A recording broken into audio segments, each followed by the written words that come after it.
Good morning बच्चों, मेरा नाम अमित कुमार सक्सेना है और मैं 11वीं कक्षा के केमिस्ट्री का कार्बनिक यौगिकों का शोधन एवं विश्लेषण और शुद्धिकरण के संबंध में हम यहाँ पे चर्चा करेंगे। चलिए हम देखते हैं कि इस चीज़ की ज़रूरत क्यों पड़ती है। कार्बनिक यौगिकों को जब हम प्राप्त करते हैं तो इसमें कई प्रकार की अशुद्धियाँ मिली हो सकती हैं और इन अशुद्धियों के साथ में अगर हम काम करते हैं तो हम इनकी संरचना और इनके उपयोग को सही ढंग से नहीं समझ सकते। तो हम इसके उन प्रक्रमों के बारे में जानते हैं जिनसे कि हम इनका शोधन और विश्लेषण कर सकते हैं। तो इसमें कुछ पदों को हमको इस प्रक्रियाओं का पालन करना पड़ता है, जिसमें से कुछ प्रमुख इस प्रकार हैं। पहला, शोधन। कार्बनिक यौगिकों के शोधन के कुछ प्रक्रियाएं हैं, विभिन्न प्रक्रियाएं हैं। ये निर्भर करती हैं कि हम जिन कार्बनिक पदार्थों को लिए हैं वे ठोस है, वो द्रव है, अथवा उनकी प्रॉपर्टीज क्या क्या हैं। तो हम शोधन के प्रक्रम में सबसे पहले जिन प्रक्रियाओं को अपनाते हैं वो है क्रिस्टलन। जैसा कि नाम से स्पष्ट है, क्रिस्टलन में पदार्थ को गर्म करके जब ठंडा किया जाता है तो वो क्रिस्टल अवस्था में प्राप्त हो जाता है। क्रिस्टलन भी के एक से ज़्यादा प्रकार हैं जो कि डिपेंड करते हैं कि हमने जो कार्बनिक यौगिक लिया हुआ है वो किस प्रकृति का है। इसमें सबसे पहला है साधारण क्रिस्टलन।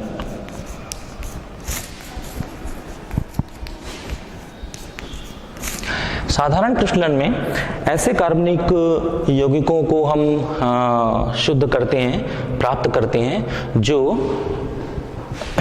कम से कम 40 डिग्री सेंटीग्रेड पर जो विलेय हो उपयुक्त विलायक में। यहाँ उपयुक्त विलायक का तात्पर्य है कि हमको ऐसे विलायक का चयन करना पड़ता है जिसमें पदार्थ कम ताप पे 40 डिग्री सेंटीग्रेड ताप पे घुलनशील हो। उस विलायक को अधिक तापमान पे ज्वलनशील नहीं होना चाहिए। अशुद्धियां जो मिली हुई हैं उस विलायक में घुलनशील नहीं होनी चाहिए।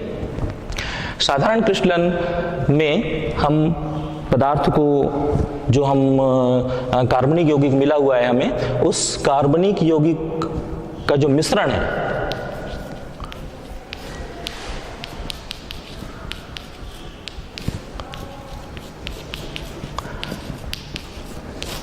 को उपयुक्त विलायक में घोलकर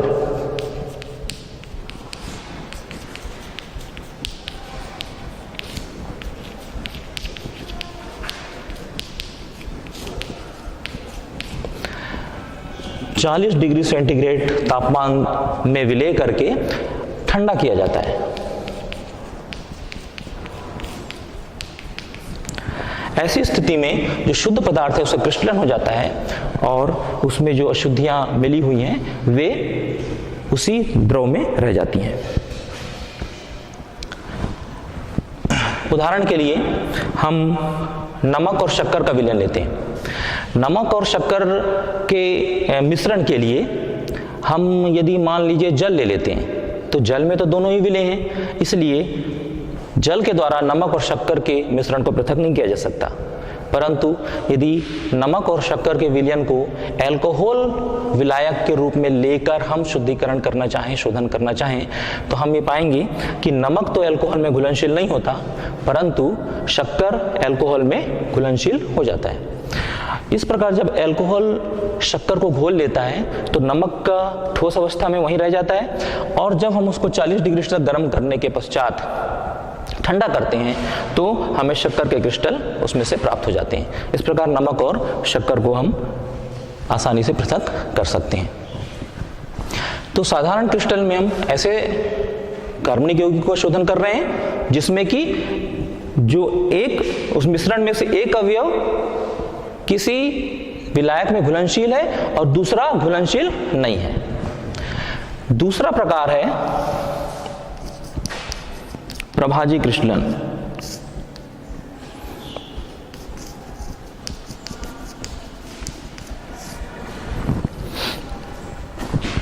जब मिश्रण में 2 या 2 से अधिक अवयव इस प्रकार हो जिसकी घुलनशीलता विलायक में होती है, दोनों ही जो मिश्रण में जो अवयव मिले हुए हैं उन दोनों की ही घुलनशीलता होती है किसी विलायक में, तो उस स्थिति में हमें उसको अगर पृथक करना है तो आवश्यकता होती है कि हम इनका डिस्टिलेशन, क्रिस्टलाइजेशन इस प्रकार करें कि उसमें से एक अवयव जो कम घुलनशील है वो रह जाए, ज़्यादा घुलनशील है वो वहाँ पे रह जाए। इसके लिए हम प्रभाजक स्तंभ लेते हैं।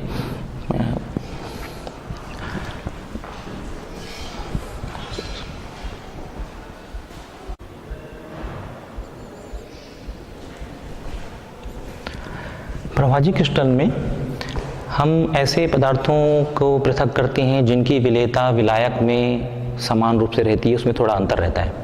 ऐसी स्थिति में हम मिश्रण को उपयुक्त विलायक में घोलकर गर्म करते हैं। क्योंकि दोनों ही अवयव की विलेयता उस विलायक में है, इसलिए जब हम उसे गर्म करके ठंडा करते हैं तो ज़्यादा घुलनशील पदार्थ बाद में क्रिस्टलाइज होता है और जो कम घुलनशील पदार्थ है वो जल्दी क्रिस्टलाइज हो जाता है, जल्दी क्रिस्टलन होता है। लेकिन जो जल्दी क्रिस्टलन होता है जो अवयव, उसके साथ में जो ज़्यादा घुलनशील है वो अवयव भी थोड़ी सी मात्रा में क्रिस्टलाइज हो जाता है। इस प्रकार हम देखते हैं कि अगर आ और बा 2 पदार्थ किसी विलायक में घुलनशील हैं तो आ के क्रिस्टलाइज होने के साथ में बा की भी कुछ मात्रा उसमें आ जाती है। परंतु ये प्रक्रिया हम बार बार दोहराते हैं तो अंततः धीरे धीरे आ के पदार्थ में बा की मात्रा धीरे धीरे घटती जाती है और इस प्रकार किसी यौगिक में उपस्थित अवयव आ और बा दोनों ही पृथक हो जाते हैं। तो इस प्रकार से क्रिस्टलन, साधारण और प्रभाजी क्रिस्टलन हम इसकी सहायता से ठोस को विलायक में घोलकर पृथक कर सकते हैं। अब हम शोधन की दूसरी प्रक्रिया में आते हैं।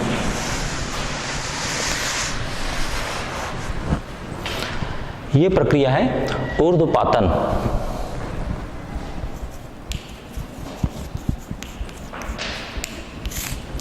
ऊर्ध्वपातन एक ऐसी प्रक्रिया है जिसमें किसी ठोस को गर्म करके सीधे वाष्प में बदला जाता है।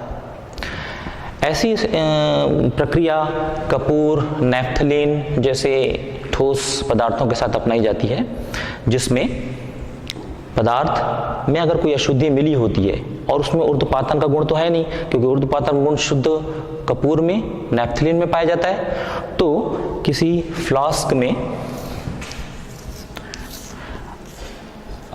मिश्रण को गर्म करते हैं। अशुद्ध मिश्रण हमने जो कार्बनिक पदार्थ का लिया हुआ है उसके ऊपर एक एस्बेस्टस की जाली लगा देते हैं, उसे गर्म किया जाता है। हम ये देखते हैं मिश्रण के गर्म होने पर जो शुद्ध अवयव है कार्बनिक पदार्थ का वो वाष्पित होके इसकी दीवारों पे एकत्र हो जाता है और अशुद्धि उस फ्लास्क में ही रह जाती है। तो इस तरीके से ऊर्ध्वपातन के द्वारा ऐसे कार्बनिक यौगिक को शुद्ध किया जा सकता है जिसमें ऊर्ध्वपातन यानी सब्लिमेशन का गुण होता है। इसके बाद हम तीसरी प्रक्रिया में आते हैं।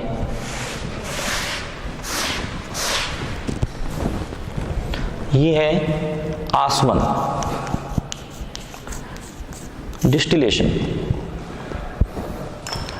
आसवन एक ऐसी प्रक्रिया है जिसमें द्रव या ठोस को वाष्प में बदलकर पुनः ठंडा किया जाता है। तो आसवन कैसी प्रक्रिया है जिसमें हम जो कार्बनिक यौगिक हमने लिया हुआ है उसको हम वाष्प में बदलते हैं, वो ठोस हो तो भी और द्रव की अवस्था में हो तो भी उपयुक्त विलायक की सहायता से, और उसे जब उसकी वाष्प को ठंडा करके हम उन अवयवों को पृथक करते हैं। ये सिद्धांत पे आधारित है कि जो क्वथनांक कम होगा जिस द्रव का वो जल्दी वाष्पित होगा और जो मिश्रण जो दूसरा अवयव है हमारे कार्बनिक यौगिकों में वो बाद में वाष्पित होगा। इस प्रकार से जो एक साथ मिले हुए अवयव हैं उनके बॉइलिंग पॉइंट क्वथनांकों की भिन्नता के कारण जो वाष्प निकलती है वो अलग अलग अवयवों की वाष्प निकलती है और उन्हें ग्राही में एकत्र कर लिया जाता है। क्रिस्टलन की तरह भी इसके भी कई प्रकार हैं, जिसमें से एक है साधारण आसवन। साधारण आसवन में हम इस तरह से चित्र के माध्यम से समझ सकते हैं। हम एक फ्लास्क ले लें, इस फ्लास्क में पदार्थ ले लेते हैं, कार्बनिक पदार्थ, और जिसको कि हम मिश्रण को कार्बनिक पदार्थ को घोल लेते हैं विलायक में। इसे गर्म किया जाता है। इसमें यदि अवाष्पशील अशुद्धियां मिली हुई हों,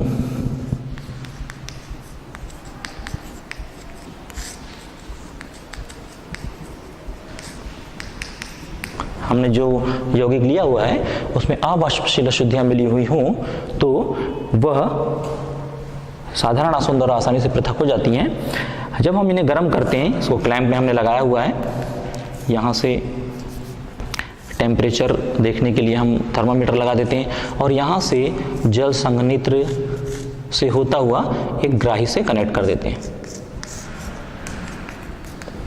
तो जब वाष्पन होता है, जब वाष्पन होते हैं तो वह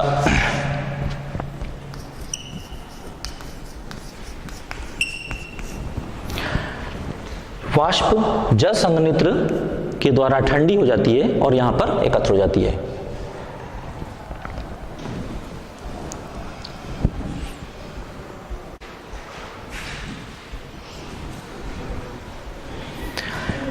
साधारण आसवन के बारे में हम चर्चा कर रहे थे। इसमें मैं इसे फिर से स्पष्ट रूप से बनाता हूं।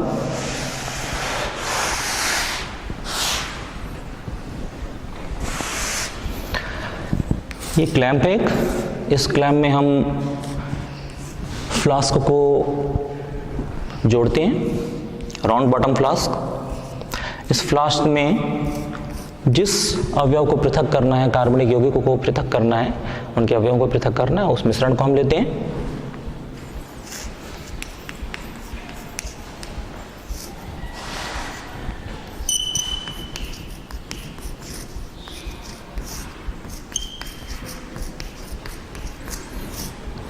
इस फ्लास्क का ये कॉर्क है।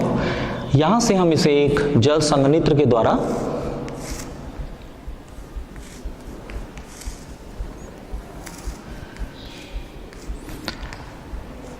एक ग्राही से कनेक्ट कर देते हैं।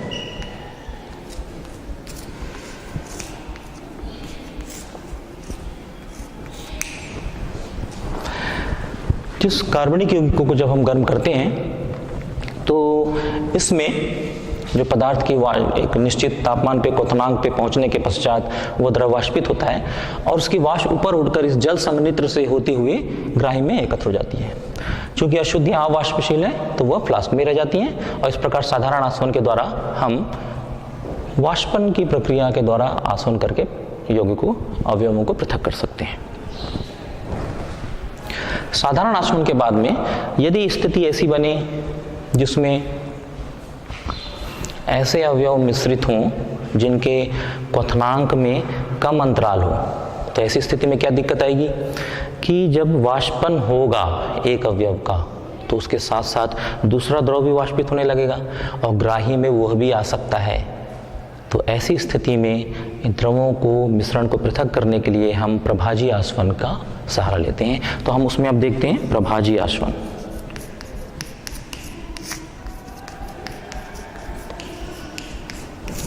प्रभाजी आसवन तब किया जाता है जब कार्बनिक यौगिकों के मिश्रण में अवयवों के क्वथनांक में अंतर कम हो। जैसे मेथिल एल्कोहल और एसीटोन का उदाहरण हम ले सकते हैं। इसमें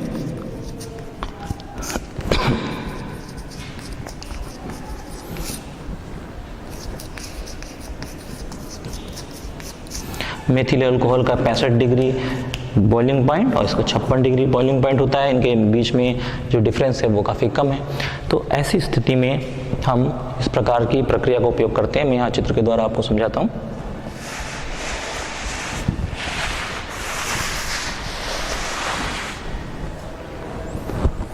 प्रभाजी आसन में ठीक उसी प्रकार से हम उपकरण लेते हैं। ये एक राउंड बॉटम फ्लास्क है। राउंड बॉटम फ्लास्क में हम कार्बनिक पदार्थ का मिश्रण लेते हैं, लेकिन इसमें हम प्रभाजी स्तंभ लगाते हैं।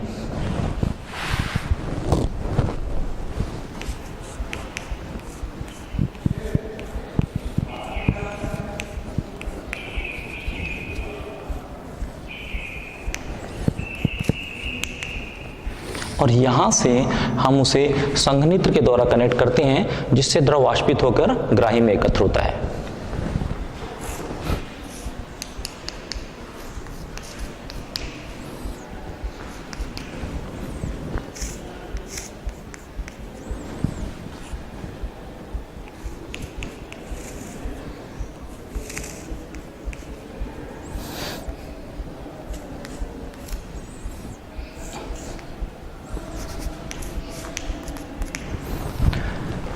प्रभाजी आसन में जब हम कार्बनिक यौगिकों को गर्म करते हैं तो जिसका जो यौगिक का क्वथनांक कम होता है उसकी वाष्प ऊपर उठना प्रारंभ हो जाती है। जैसे जैसे वाष्प ऊपर उठती है, दूसरा द्रव जो उसके साथ में जिसका क्वथनांक में कुछ अंतराल है, उसकी वाष्प भी धीरे से उठने लगती है। इस प्रकार से कम क्वथनांक वाला द्रव तो ऊपर उठता है, लेकिन साथ में कुछ मात्रा में उससे थोड़ा अधिक क्वथनांक वाले द्रव की वाष्प भी ऊपर आने लगती है। और प्रभाजक स्तंभ में पहुंचने के पश्चात ऊपर में ये अवरोधक उत्पन्न करता है उस अधिक क्वथनांक वाले द्रव के लिए। ऐसी स्थिति में वह द्रव यहाँ पे, वह वाष्प यहाँ पे द्रवित हो जाती है, और द्रवित होने के पश्चात वो अधिक क्वथनांक वाला जो अवयव है उसकी द्रवीकरण संघनन होने के कारण वह नीचे आने लगता है।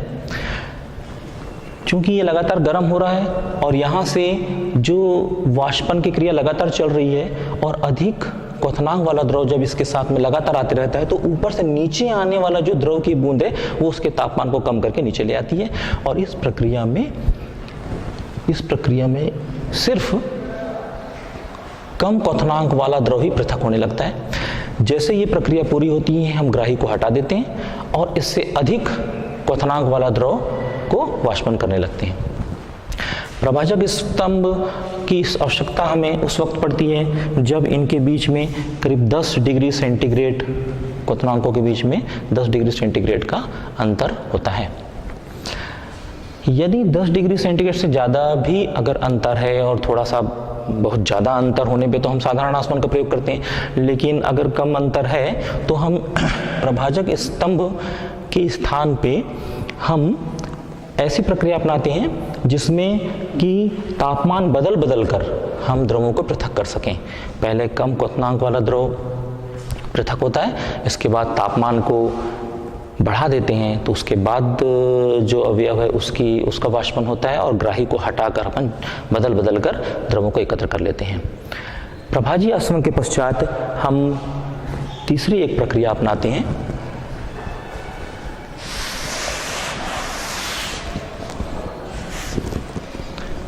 भाप आसवन।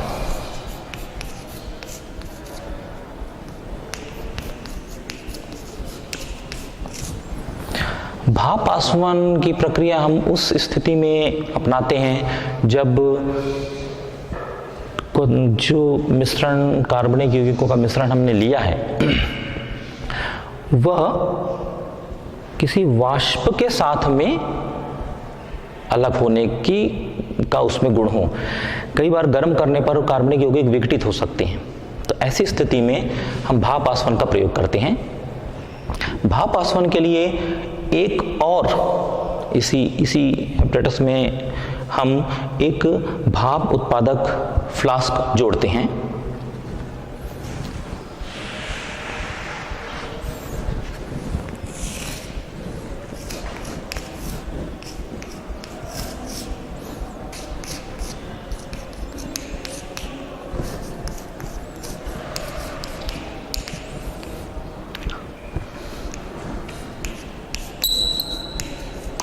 यहाँ मिश्रण लेते हैं और इसमें जल मिला देते हैं। यहाँ भी कार्बनिक यौगिकों का मिश्रण है। इस वक्त मैं इस चित्र का प्रयोग भाप आसवन विधि के लिए कर रहा हूँ। इस भाप आसवन की विधि में ये जो हमने भाप उत्पादक फ्लास्क लिया हुआ है, इसी हम इस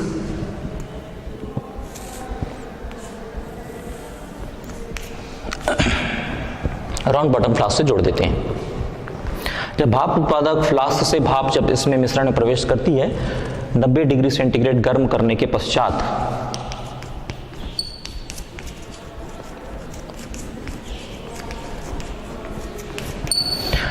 तो ये भाप अपने साथ कार्बनिक यौगिकों के मिश्रण में से उस अवयव को भी ग्रहण कर लेती है और वह वाष्प प्रभाजी स्तंभ से होती हुए, जल संघनी से होती हुए ग्राही में एकत्र हो जाती है। ये स्थिति तब हम करते हैं जब तापमान बढ़ाने पर कार्बनिक यौगिक विघटित हो जाते हैं, तो उससे रोकने के लिए वाष्प के माध्यम से वो अवयव जो है ऊपर उठते हैं और उस तरह से उनका आसवन करके उन्हें पृथक किया जा सकता है। कई बार हमें ऐसे कार्बनिक यौगिक प्राप्त होते हैं, उन्हें पृथक करना होता है, जिन्हें अगर हम अधिक दाब पे या साधारण वायुमंडलीय दाब पे भी गर्म करें तो वह विघटित हो जाते हैं। कार्बनिक यौगिक अगर विघटित हो जाएंगे तो हमको उस मूल रूप में प्राप्त नहीं हो पाएंगे। उन्हें मूल रूप में प्राप्त करने के लिए आवश्यक है कि हम इस तरह से उन्हें पृथक करें जिससे कि वो अपने अवयव में विघटित भी ना हो। अवयव में विघटित होने का मतलब है कि वो कार्बनिक यौगिक मूलतः मूल रूप में ना रह पाना। ऐसी स्थिति में हमें कम दाब पर आसवन करना होता है। आसवन के एक प्रकार में है कम दाब पर आसवन।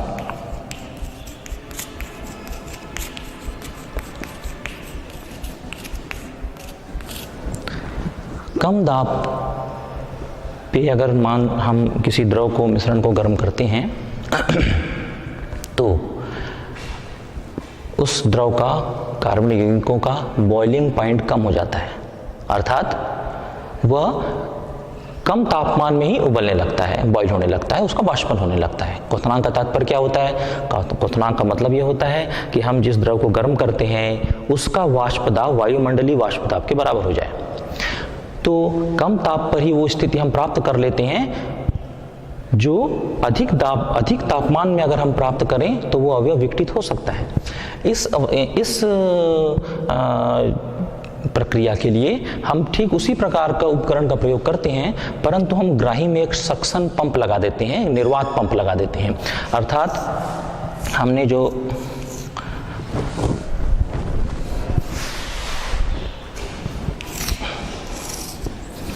ये फ्लास्क लिया हुआ है,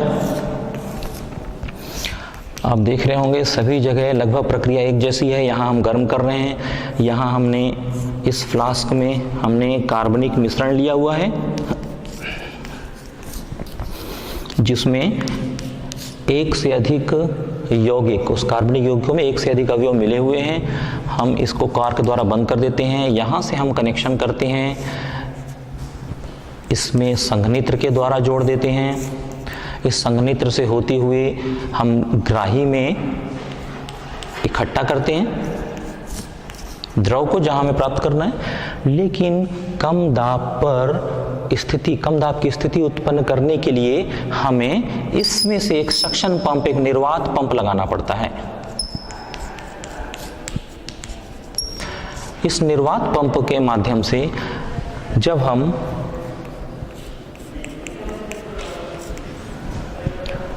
इसका वायुमंडलीय दाब कम करते हैं, उस स्थिति में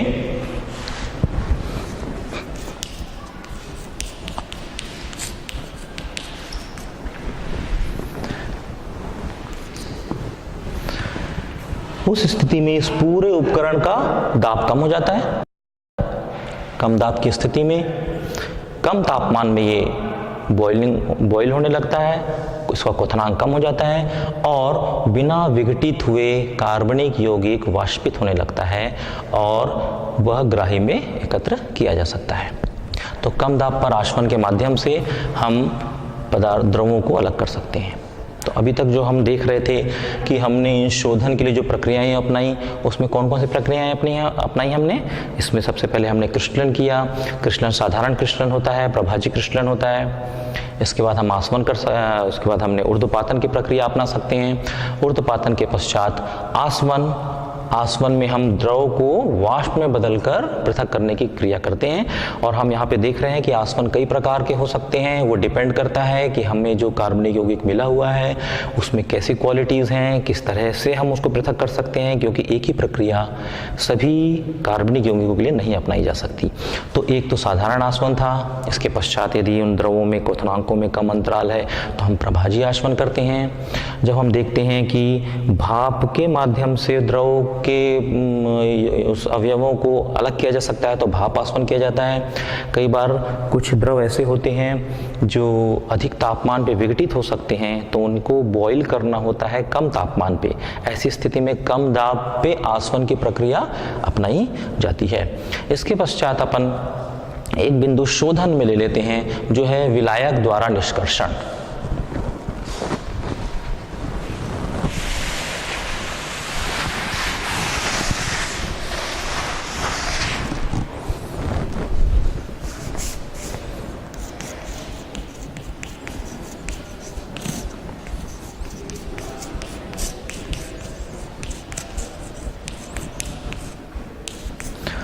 विलायक द्वारा निष्कर्षण। विलायक द्वारा निष्कर्षण की प्रक्रिया तब हम करते हैं जब किसी कार्बनिक मिश्रण की विलेयता जल में भी हो तथा ध्रुवी अध्रुवी विलायक अर्थात कार्बनिक विलायकों में भी हो। जैसे कि जल में और अल्कोहल में घुलनशील हो, जल में और बेंजीन में घुलनशील हो, या यानी तात्पर्य ये हुआ कि वो कार्बनिक यौगिक जल में भी घुलनशील हो और कार्बनिक विलायक में भी घुलनशील हो, परंतु उसकी विलेयता जल की अपेक्षा कार्बनिक विलायक में अधिक होनी चाहिए। जब हम कार्बनिक मिश्रण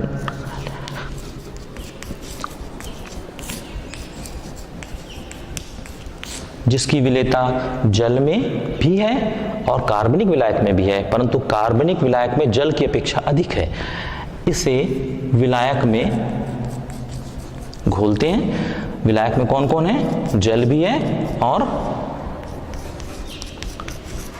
कार्बनिक विलायक भी है।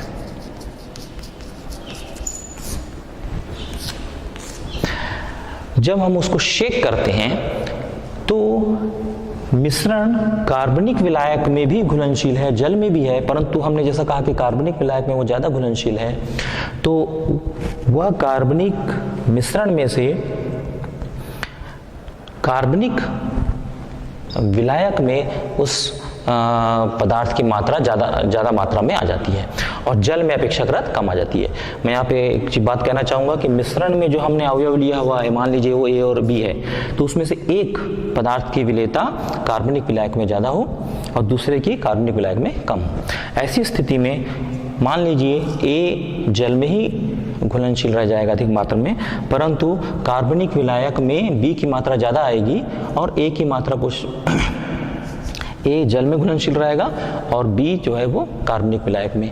इसे हम तो वो अलग अलग परत बना लेते हैं। कार्बनिक विलायक जल में तो घुलते नहीं, इसलिए वो एक अलग परत बना लेते हैं और हम उनको एक इस उपकरण में विभेदी निष्कर्षण के लिए हम एक उपकरण लेते हैं। यहाँ से उन्हें एक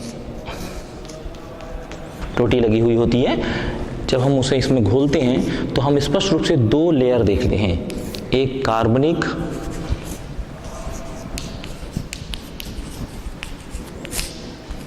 विलायक की परत होती है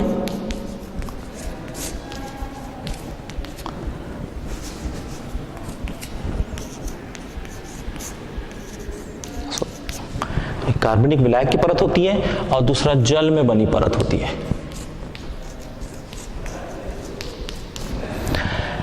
हम इस टोटी को खोल के उस लेवल को तक के द्रव को निकाल लेते हैं और इस प्रकार से वो दोनों अवयव पृथक हो जाते हैं। तो शोधन की इस प्रक्रिया में इन स्टेप्स के द्वारा, इन प्रक्रियाओं के द्वारा हम कार्बनिक यौगिक को शोधन कर सकते हैं।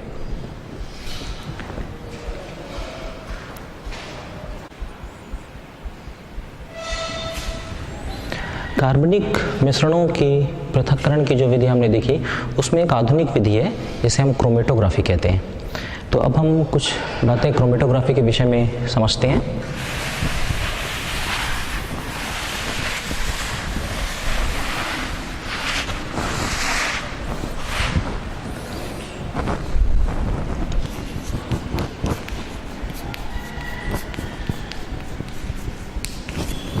क्रोमेटोग्राफी विधि एक आधुनिक विधि है। 1906 में स्वेट ने इसे लाया था और इसके पश्चात इसमें कुछ संशोधन हुए, कुछ काम हुए। क्रोमेटोग्राफी द्रवों की दो प्रावस्थाओं में वितरण के सिद्धांत पर आधारित है। होता क्या है कि जब कार्बनिक मिश्रण में जो अशुद्धियाँ जिसे हम कह रहे हैं वो मिश्रण है, उसमें एक से ज़्यादा अवयव हैं, तो वो अवयव किसी विलायक के प्रति अलग अलग घुलनशीलता रखते हैं। तो जब हम उस पदार्थ का मिश्रण की एक पट्टी बनाते हैं, एक पतली सी स्ट्रिप बनाते हैं और उसमें उसी विलायक के द्रव को बहाया जाता है, ऐसी स्थिति में जो कार्बनिक विलायक है उसमें उपस्थित अवयव अलग अलग घुलनशीलता होने के कारण वे अलग अलग प्रावस्थाओं तक वितरित हो जाते हैं और उन्हें फिर उपयुक्त विलायक द्वारा घोलकर हम पृथक कर लेते हैं। तो क्रोमेटोग्राफी के मेथड में हम एक उपकरण का हम चित्र के माध्यम से समझने की कोशिश करते हैं कि किस प्रकार से वो प्रक्रिया होती है, फिर हम इनके प्रकारों को देखते हैं। तो क्रोमेटोग्राफी में हम एक ब्यूरेट के समान रचना होती है। इस ब्यूरेट के समान रचना में हम पदार्थ को एक एल्यूमिना या जिप्सम जैसा कोई पदार्थ लेकर जो विलायक हम लेने वाले हैं उसी का एक पेस्ट बनाते हैं।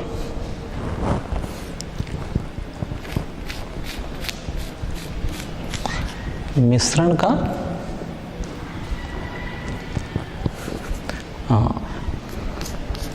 ये एक अधिशोषण स्ट्रिप बनाना है। ये अधिशोषण की एक पट्टी हम बना रहे हैं। तो पहली प्रक्रिया होती है अधिशोषण की पट्टी बनाना।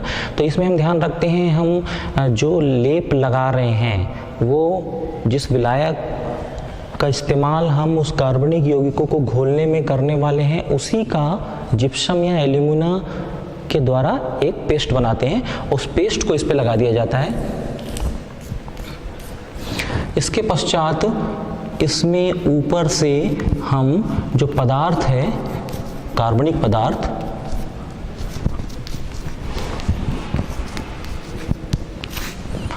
का उसी विलायक में बना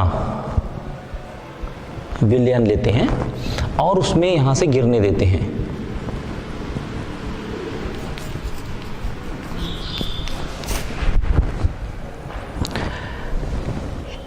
तो अगर मान लीजिए वो कार्बनिक पदार्थ में ए, बी और सी यह तीन अवयव मिले हुए हैं और उसका हमने उसी विलायक में घोला हुआ है जिस विलायक का एल्यूमिना, जिप्सम इत्यादि के द्वारा हमने ये स्ट्रिप बनाई हुई है।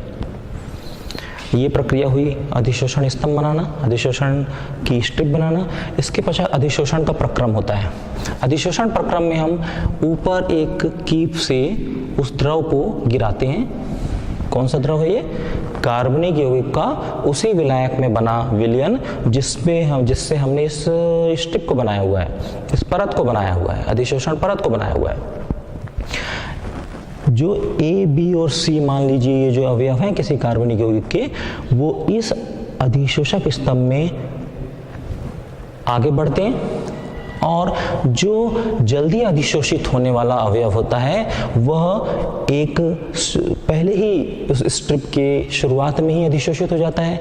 जो उससे ज़्यादा आगे अधिशोषित होने वाला, जो थोड़ा सा कम अधिशोषित होता है, वो थोड़ा और आगे जाकर स्थित होता है और सबसे कम अधिशोषित होने वाला जो अवयव है सबसे अंत में जाकर अधिशोषित हो जाता है।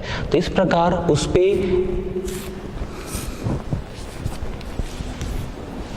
उस स्ट्रिप पे तीनों अवयव अलग अलग प्रावस्थाओं में वितरित हो जाते हैं।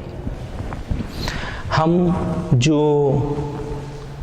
प्रावस्थाएं हैं उन प्रावस्थाओं के बारे में मैं स्पष्ट कर दूं कि ये दो प्रकार की होती हैं। एक गतिशील प्रावस्था जिसे हम चल प्रावस्था भी कहते हैं, और दूसरी स्थिर प्रावस्था जिसे हम अचल प्रावस्था भी कहते हैं। तो चल प्रावस्था ठोस, अधिशोषण प्रक्रम में चल प्रावस्था ठोस की होती है और गतिशील प्रावस्था द्रव की होती है। जैसे कि हमने जो इसका जो पेस्ट बनाया था वो ठोस हो गया और वो स्थिर प्रावस्था हो गया। इस पे हमने ये जो द्रव प्रवाहित हो रहा है ये द्रव गतिशील प्रावस्था हो जाता है, और इसके द्वारा ये तीनों ही हिस्से अलग अलग हिस्सों में अधिशोषित हो जाते हैं।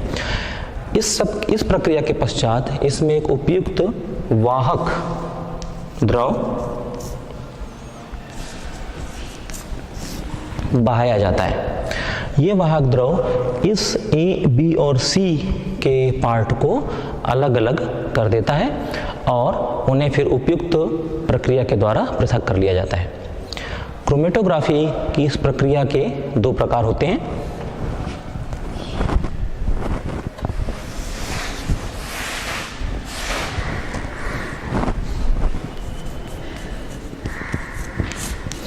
पहला अधिशोषण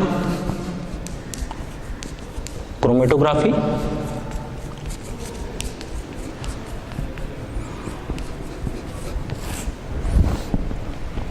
अधिशोषण क्रोमेटोग्राफी में दो प्रकार होते हैं, जिसमें एक है स्तंभ क्रोमेटोग्राफी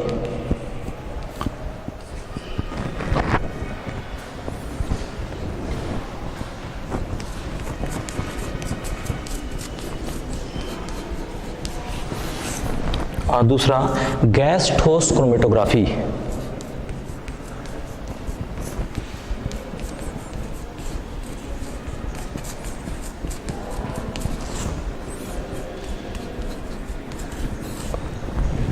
स्तंभ क्रोमेटोग्राफी को इस प्रक्रिया के द्वारा यहाँ पर अभी एक्सप्लेन किया गया। स्तंभ क्रोमेटोग्राफी और गैस क्रोमेटोग्राफी ये अधिशोषण क्रोमेटोग्राफी के प्रकार है। दूसरा जो क्रोमेटोग्राफी का प्रकार है वो है विभाजन क्रोमेटोग्राफी।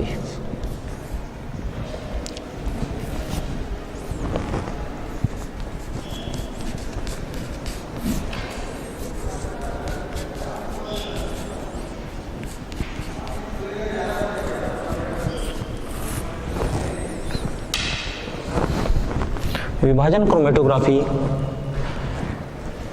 में आते हैं पेपर क्रोमेटोग्राफी,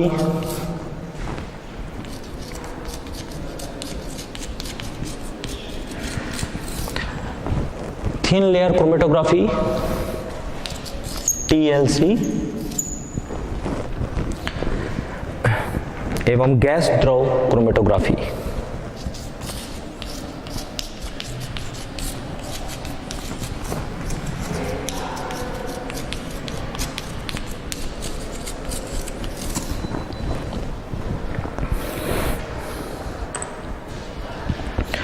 तो बच्चों आज हमने कार्बनिक यौगिकों के पृथक्करण और शोधन अध्याय के अंतर्गत इनके शोधन की प्रक्रियाओं को देखा। शोधन की प्रक्रिया इसलिए ज़रूरी होती है जिससे कि हमको शुद्ध अवस्था में कार्बनिक यौगिक प्राप्त हो सके और हम उसका विश्लेषण करके उसकी आणविक संरचना, उसकी गुणों, प्रॉपर्टी का समुचित रूप से अध्ययन कर सकें।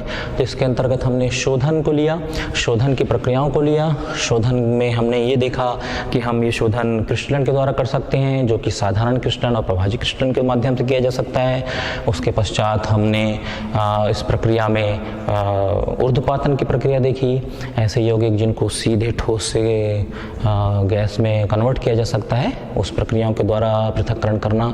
इसके पश्चात हमने आसवन की विधि देखी, जिसमें हम उसको वाष्प में बदल के द्रव को उसको वाष्पन करके हम उसको पृथक करते हैं। उसमें साधारण आसवन था, अगर क्वथनांकों में कम अंतराल है तो प्रभाजी आसवन था। फिर भाप आसवन विधि का प्रयोग हमने किया। इसके पश्चात हम कम दाब आसवन विधि हमने देखा। कम दाब आसवन कहाँ होता है? जहाँ पर अधिक तापमान पे वाष्पन करने पर उनमें विघटन ना हो जाए कार्बनिक यौगिकों में, वहाँ पे हम कम दाब आसवन की विधि का प्रयोग करते हैं। इसके पश्चात में यदि कोई यौगिक ऐसे हैं जिनकी जल में विलेयता है और कार्बनिक विलायक में भी विलेयता है, परंतु वे दोनों परस्पर जल और जो विलायक हम ले रहे हैं कार्बनिक विलायक वो परस्पर अमिश्रणीय होने चाहिए। ऐसी स्थिति में हम विलायक द्वारा निष्कर्षण विधि को लेते हैं, जिसमें जल में भी कुछ पदार्थ घुल जाते हैं और कुछ कार्बनिक विलायक में घुल जाते हैं और उनकी अलग अलग परत बन जाती है, जिसको कि हम उपकरण के माध्यम से पृथक कर सकते हैं। और अंत में एक आधुनिक विधि जिसका परिचय हम अभी ले रहे थे वो थी क्रोमेटोग्राफी विधि, जिसमें हम ये सिद्धांत पर आधारित थी कि द्रवों का वितरण विभिन्न प्रावस्थाओं में भिन्न भिन्न होता है।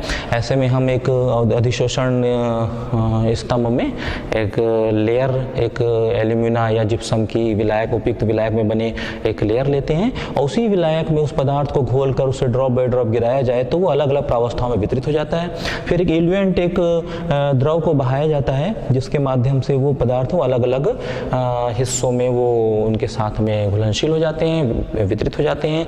यदि वो रंगीन होते हैं तो उन्हें पृथक करना और आसान होता है, वरना किसी सूचक के माध्यम से उसको रंगीन करके पृथक कर लिया जाता है और इस विधि के द्वारा हम कार्बनिक यौगिकों को शोधन करते हैं।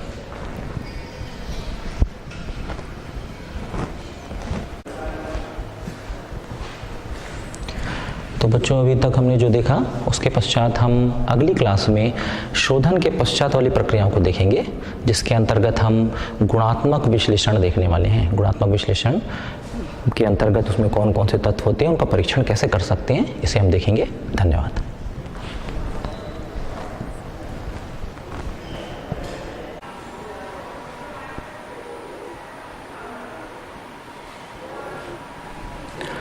बच्चों, कार्बनिक यौगिकों के शोधन में क्रिस्टल विधि के बताते समय एक त्रुटि हो गई थी, जिसको कि हम सुधार कर लेंगे। साधारण क्रिस्टल विधि में उपयुक्त विलायक के गर्म संतृप्त विलयन के द्वारा पदार्थ को शुद्ध अवस्था में क्रिस्टलन करके प्राप्त किया जाता है, अर्थात उपयुक्त विलायक के गर्म संतृप्त विलयन का क्रिस्टलन करके शुद्ध पदार्थ प्राप्त किया जाता है। त्रुटिवश हमने संतृप्त विलयन की अनिवार्यता का वर्णन उस समय नहीं किया था।